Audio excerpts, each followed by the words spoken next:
Hello, my name is Kennedy and welcome back to my channel. Today I have a really exciting video for me because it's going to be about manga, and I absolutely love manga. I've been collecting for about 4 years, and behind me is my collection, which I'll show in a minute.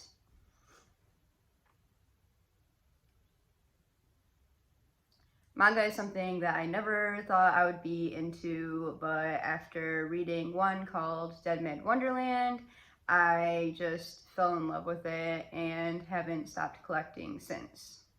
I think a lot of times people just misunderstand manga or don't really try to understand it, when in reality it has really amazing stories, some of the best plot and character development I've seen in any book, show, or anything. And it's just beautiful, and you get to look at the pictures and everything like that too. So for this video, I will be recommending manga to all of us book lovers who might know a little bit about manga or might not know about manga at all. I'll be going by genre and maybe get some people interested in manga, or at least get to know a little more about it. If you collect manga, let me know what you have in your collection. But with that, let's get into the genres. So first up, we're going with the classic fantasy, and this is the manga I would recommend to anyone, even people who do not like manga at all. Really love this book. It's one of the greatest stories I've read. Well, I still have like halfway to go, but it's 40 volumes, so I guess I should also explain that like they come in volumes about this size. They're short, pretty fast reads, usually depending on the manga, but it's pictures. I actually won't show pictures in this one because it's very rated R, but yeah, they're easy, fast reads, and like a lot of mine, some have 40 volumes, some have 10, so it's pretty different than novels in that aspect. And you also read it from right to left instead of left to right, so you'll read it this way. But in fantasy, and known as the best manga ever, is Berserk. Definitely be for the people who like high fantasy, adult fantasy. Definitely not a young adult. It is very, very explicit, and there's images. It depicts a lot of like SA and everything brutal that you can imagine, a lot of blood and gore. So it follows the story of Guts here, and he's lived a very, very rough life, and we go through him on this journey of life. He meets a friend called Griffith, who is the only one who is equal and if not tougher than Guts when it comes to strength. And Griffith is a extremely morally gray character, and we get to see that the journey that these characters go through. It turns into like fighting demons, and they're mercenaries going around trying to just live and find their way in this brutal life. It's a great coming of age story, great action. The art in this is absolutely amazing. So yes, if you like adult fantasy, if you like fantasy or a good coming of age story, well-written story in general with great character development, highly, highly recommend Berserk. Guts is one of the best characters of all time. Another more adult fantasy rec, look at these covers, is Witch and the Beast. Again, this has beautiful art. This is about a like werewolf type girl and a witch. There's vampires in here, there's spice in here, and she basically was cursed by a witch, so she transforms into a beast, and in order to break the curse, she has to find the witch that cursed her and kiss her. So she goes around battling all these witches, trying to find the one that cursed her, and she has people help her along the way. They get into a lot of other fights and circumstances and meet a lot of powerful beings during this, and The art is just amazing. If you like your typical fantasy werewolves, vampires, witches, curses, this is for you. Next, I'll do a more young adult fantasy, which is Witch Hat Atelier. Again, beautiful art. I'm pretty sure this one is being turned into an anime, and this is about this little girl named Coco in a world in which there's witches and non-witches, and people believe that witches are just born, you're born a witch, you're born from your family of witches, and that non-witches could never be witches. That's just how it goes. There's witches and not witches.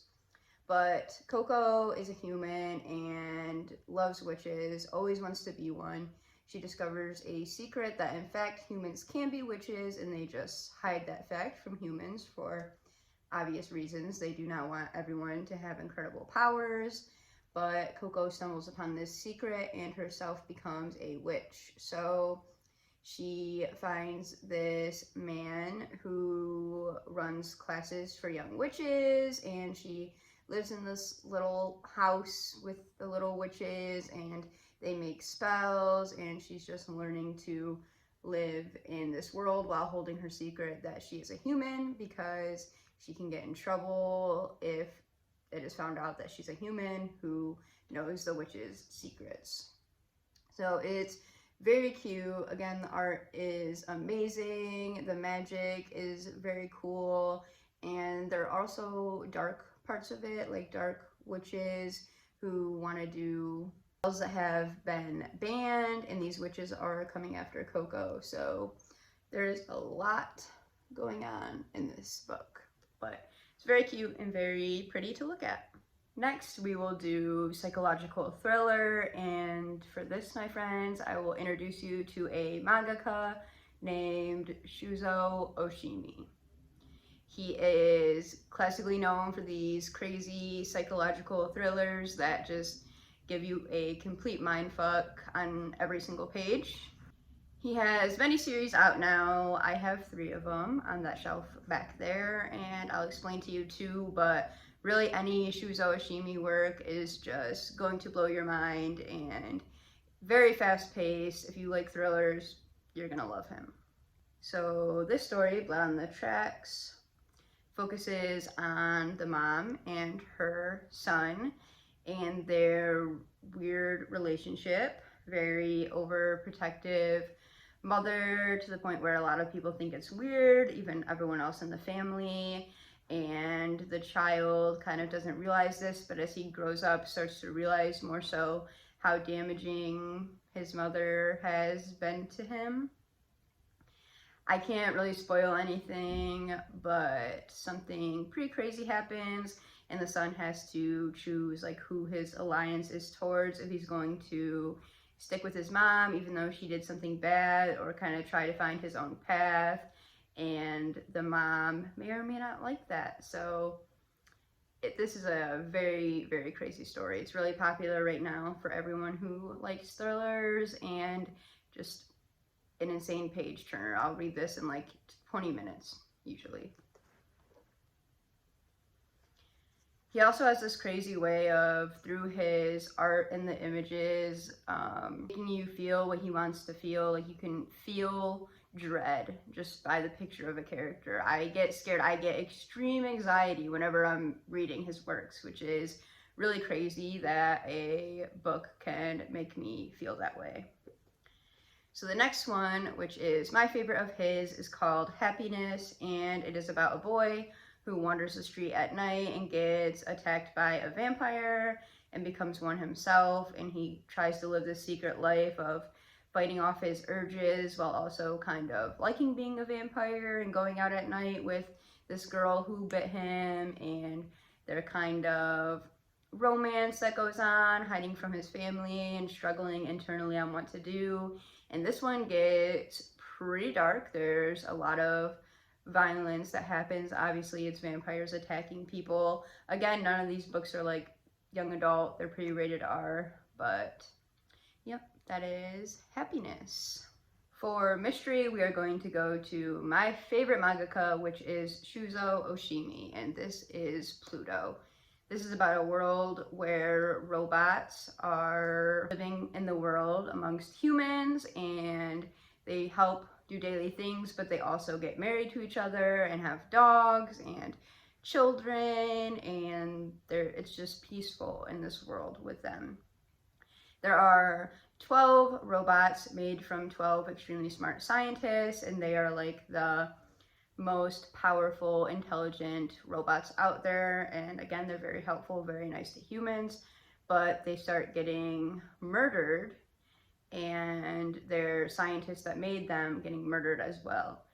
And it's pretty crazy because who can murder them in the first place are the most intelligent robots. But the thing is that they cannot kill or harm humans, even though very few have in the past. It's programmed in them not to do so. So they're thinking it is a human that is killing them, so they can't fight back. And this is a robot detective who goes on this journey to find out who is killing his friends, as he's one of the 12 robots. It is heavily inspired by Astro Boy, if any of you know who that is, know what that is, because Naoki Urasawa really loved Astro Boy and Tezuka, who made Astro Boy. This is a really good mystery thriller, and the ending, everything was good. The robots, it really made you get to know and feel for these robots, and it was just a really good journey about the robots feeling like humans too, and life in itself, and also a murder mystery. The next one I do not have, as I've just watched the anime, but that is Monster, and that is his most classic work. Monster follows a child at the time named Johan who gets shot in the head, and the doctor, Tenma, he is the best surgeon that they have. He operates on the young boy, saves his life, and then finds out that the boy, as he got older, turns into a serial killer. And Tenma is the only one who knows this, so he goes on this long journey to try to find Johan and put him in jail, pretty much, because no one believes Tenma. Nobody even knows who Johan is. He's very secretive. He's the ultimate sociopath. He's very handsome, and he gets along well with people. He's very charming. No one would expect him of doing these very cruel deeds, and he himself even wonders why he's doing this and says that he has a monster inside of him, and at point begs Tenma to like kill him and get him out of this misery he's in. So there's a lot of really dark parts in there. Urasawa is just so amazing at building these really dynamic characters and getting you to love these characters, even the bad ones, and then killing them off. So if you like your mysteries, you love good characters, Pluto, Monster, his new one is called Asadora. Yeah, definitely look up Naoki Urasawa. Next, we will be showing horror manga, which I'm a horror girl. I love horror movies, but for some reason, when it comes to reading it, I just don't usually love it in manga or novels. But I do have a couple of horror manga that I do love. Well, 2 of these I love, and there's a couple more horror manga I have. It's a vast, wide world out there for manga, and there's a lot of horror in it, but these are the ones I will show. Starting off with Battle Royale. Battle Royale is very rare to find. It's out of print. It's old. So this one is kind of hard to recommend because, like I said, it's like I don't even have the full thing. I read it online. It's very hard to find, but it is so, so good. Again, it's rated R horror, and it is about these children who every year a 9th grade class gets selected to go to this island, and it's literally the Hunger Games. They go to an island, and they find weapons all around the island. They have to kill each other. The last person standing is the only person that gets to live. So we get to know all these characters and, you know, see their brutal deaths and who kills who. And it's a very, very more brutal version of the Hunger Games. It is actually written after a book called Battle Royale, so I actually really want to read the novel too. I'm assuming the novel is very good since this is based off of it, so maybe you will check that one out. But yeah, Battle Royale is very, very good, very thrilling, very scary.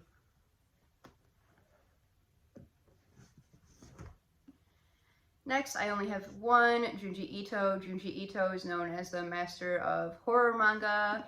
He has books called Uzumaki and just a lot of other popular manga. If anyone knows horror manga, then you know Junji Ito. He is famous for his like really weird, beautiful, intricate art. So this is the only Junji Ito I have. It's a series of short stories, and I'm not a fan of short stories in general, but to be honest, I'm not a Junji Ito fan. His art is amazing, but I like a good deep story, and his stories just never do it for me. They're always just kind of based on weirdness instead of horror. But I mean, look at that cover. Like, his art really is beautiful, and if you want just a weird, crazy, mildly creepy story that doesn't have much plot, then you will like Junji Ito.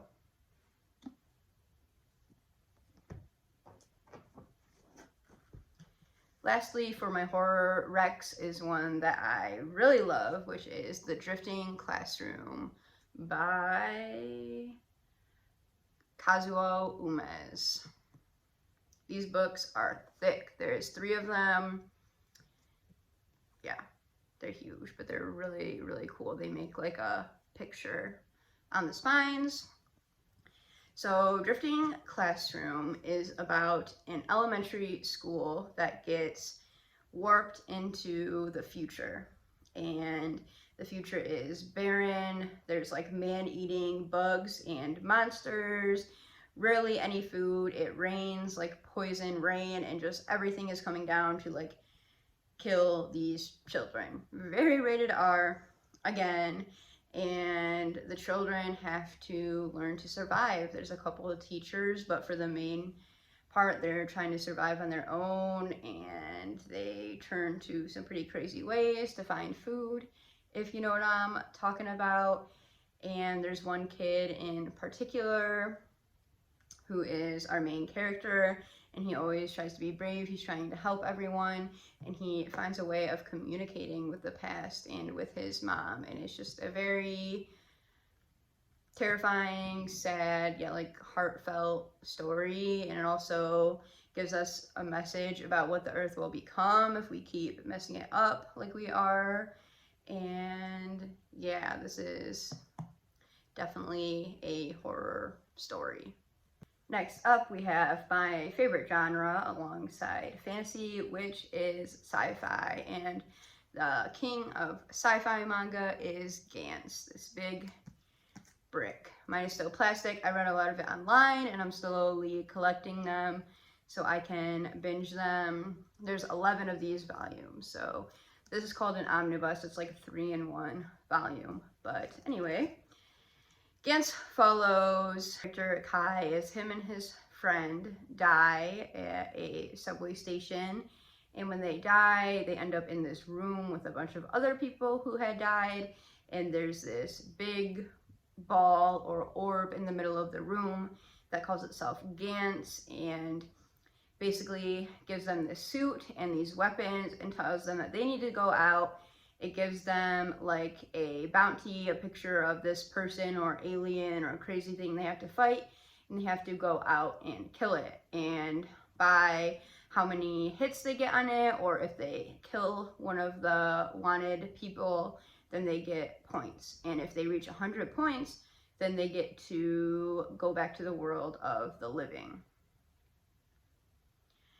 It is, again, extremely brutal. I like brutal things. All these manga are pretty brutal. There are really crazy creatures that they have to fight, and these are just normal people.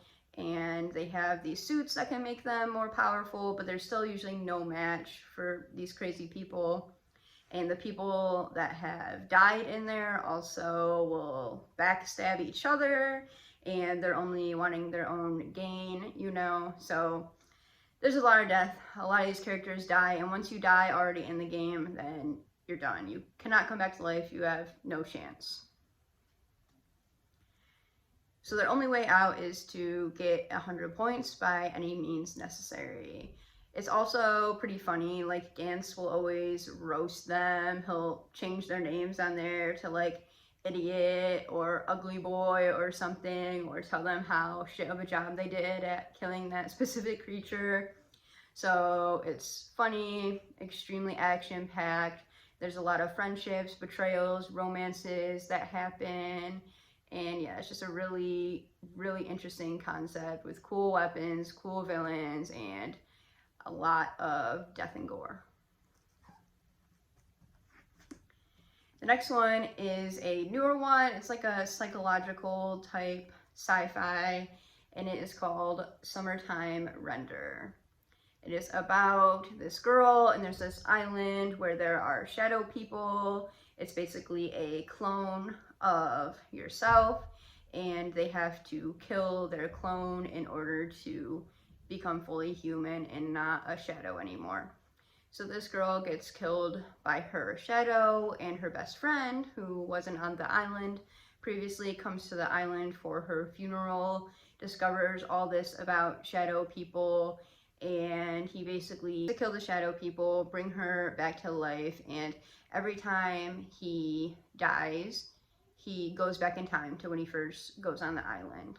So a lot of his friends he sees die countless times. He keeps going back in order to save them, and yeah, it is really good. There's a powerful enemy that is making these shadow people, and it's a very intricate world, going back and forth in time a lot and trying to figure out how they can do things better this time. Very unique. There is a romance subplot, a couple romance subplots, and it is a very interesting thriller. I usually do not like how manga and anime end things, but this had a pretty good conclusive ending.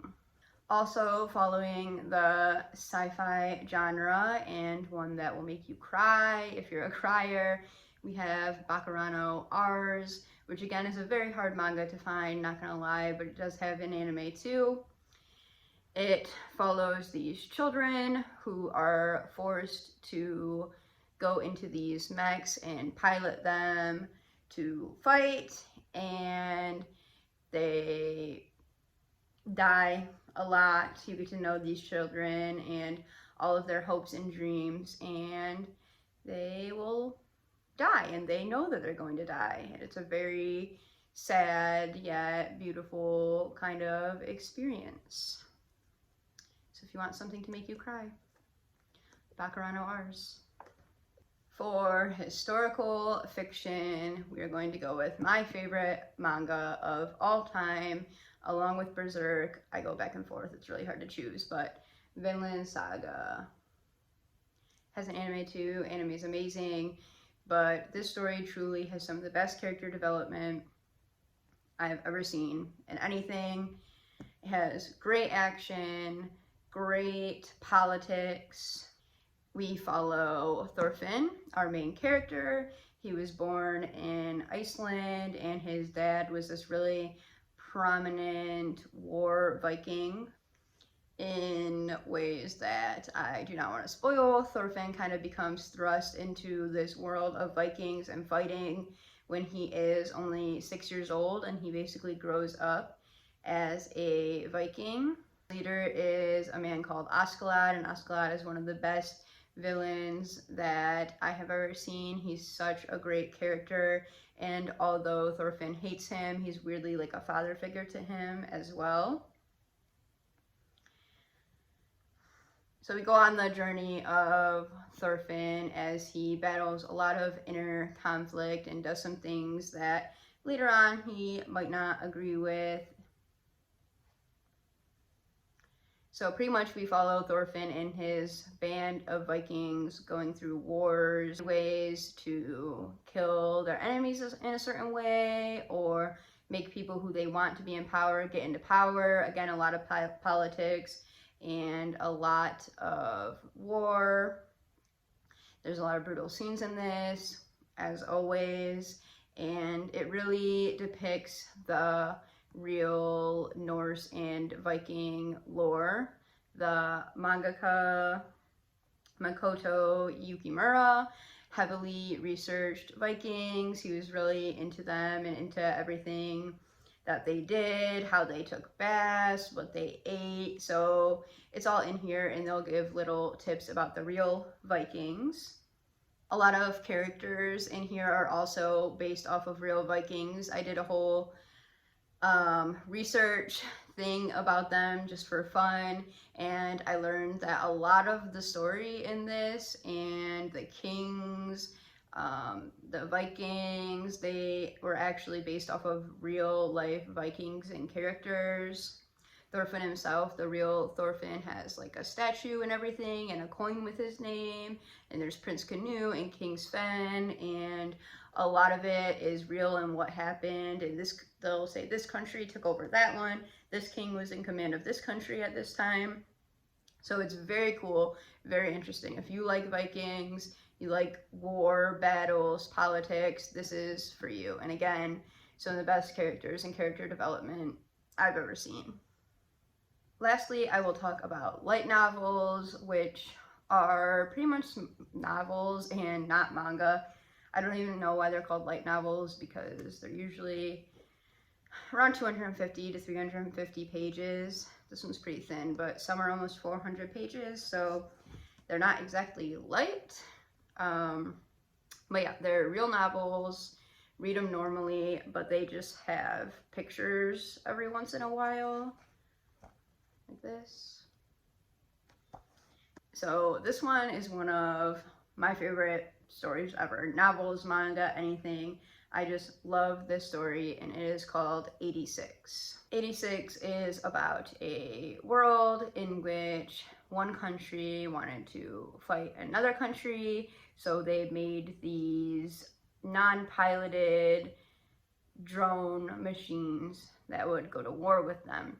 The machines ended up turning back on that country and completely destroying that country, but because they were just set to kill and never really had an end date, the machines keep evolving and remaking themselves and keep attacking this other country called the Republic. So in order to fight these machines, the Republic, which is mainly consisted of people with silver hair and silver eyes, decided to exile everyone else out of the country who did not have silver hair and silver eyes. Those people are called Elba. So anyone who was non-Elba was exiled. They were completely stripped of any human rights and labeled as non-human drones to fight in this war. Everyone, women, men, children, everyone. They got sent to a sector called the 86 sector, where they were trained to go in these pretty shitty drones and fight these extremely overpowered aliens. So the people in Elba are under the belief that no humans are dying in this war. They're called the 86 people pigs, and just really see them as non-humans, and they're all happy, oh, we don't have any casualties in the war, when in reality, the 86 are dying every single day. The military of the Elba, like her name is Lena, they go in and speak. They have earpieces or pieces in their heads with the 86. They each have a squad, and they can control them, not control them, but tell them kind of, hey, some aliens are coming, and this is what you need to do. This is what guns you should use, and they kind of help them when they're at war. And this is Shin, a boy from the 86 sector who is fighting since he was like 11 years old, and he is the best fighter out there. He is called the Reaper because they all go by like code names. So we see Lena's point of view in the Republic, as everyone is calling these people non-human pigs, and she has seen otherwise. She knows that they're real humans, so she does her best to actually make sure they survive. And she's one of the few who like will cry and get sad when someone in her squad dies. And then there's Shin, and we follow his group of people that share his house and his military base. We follow them as they pretty much know that they're just going out to their deaths every day, and how they still try to live their life to the fullest, and how these two form a really cute relationship and just are trying to survive in a world where they know they won't survive. That was a very long explanation. I probably did not do it any justice, but it is so good about war, humanity, really good romance subplot that I love. Friendship, you can just see like the banter between their friends, and sadness as you see some of them die, just how they're trying to live in this world. So this is everything. If you take anything from this, read 86. It's so good. The last manga / light novel I'll be talking about is Classroom of the Elite.